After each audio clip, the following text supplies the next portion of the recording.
ജീവിതത്തിൽ ചില മനുഷ്യർ പഠിപ്പിച്ചു തരുന്ന പാഠങ്ങൾ ഒരു പുസ്തകവും പഠിപ്പിച്ചു തരില്ല.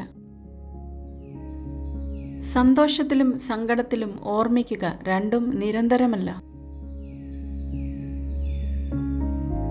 സമ്പത്തും ബഹുമതികളും മനുഷ്യനെ അഹങ്കാരിയാക്കി മാറ്റുമ്പോൾ അവിടെ തിന്മ രംഗപ്രവേശം ചെയ്യുന്നു. നമ്മൾ ഇല്ലാത്ത ഇടത്ത് നമ്മളെപ്പറ്റി എന്താണ് സംസാരിക്കുന്നത് എന്ന് മനസ്സിലാക്കാൻ കഴിയുമെങ്കിൽ പിന്നെ ഒരു ബന്ധങ്ങളും നിലനിൽക്കില്ല എന്നതാണ് സത്യം. ചിലർ നമ്മെ മുറിവേൽപ്പിക്കുമ്പോൾ നമുക്ക് വേദനിക്കില്ല, എന്നാൽ അവർ അതിനെ ന്യായീകരിക്കുമ്പോഴാണ് നമുക്ക് ഒരുപാട് വേദനിക്കുന്നത്. യഥാർത്ഥ ബന്ധങ്ങളെ തിരിച്ചറിയണമെങ്കിൽ ജീവിതത്തിലെ ഏറ്റവും മോശം അവസ്ഥയിലൂടെ നിങ്ങൾ കടന്നു പോകണം. ഒരു തെറ്റ് നമ്മുടെ മേൽ ആരോപിക്കപ്പെട്ടാൽ അതിൻ്റെ സത്യാവസ്ഥ എന്തെന്ന് പോലും അന്വേഷിക്കാതെ നമ്മളെ തള്ളിപ്പറഞ്ഞവരെ ജീവിതത്തിൽ നിന്നും ഒഴിവാക്കുന്നതാണ് നല്ലത്. അവർ ഒരിക്കലും നമുക്ക് വേണ്ടപ്പെട്ടവരല്ല.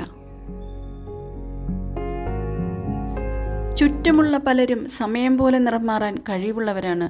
ആവശ്യം വന്നാൽ കാൽ പിടിക്കുന്നവരും കാര്യം സാധിച്ചു കഴിഞ്ഞാൽ കഴുത്ത് ഞെരിക്കും.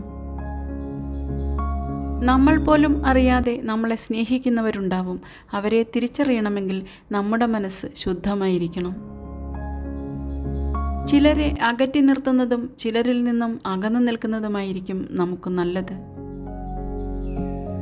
മോശപ്പെട്ട ഭൂതകാലത്തെ ഓർത്ത് വിഷമിക്കരുത്. അത് നിങ്ങളെ ഒരു നല്ല ഭാവിയിലേക്ക് വഴി നടത്തി ചെല്ലും. സ്വയം ഒരിക്കലും വില കുറച്ച് കാണരുത്.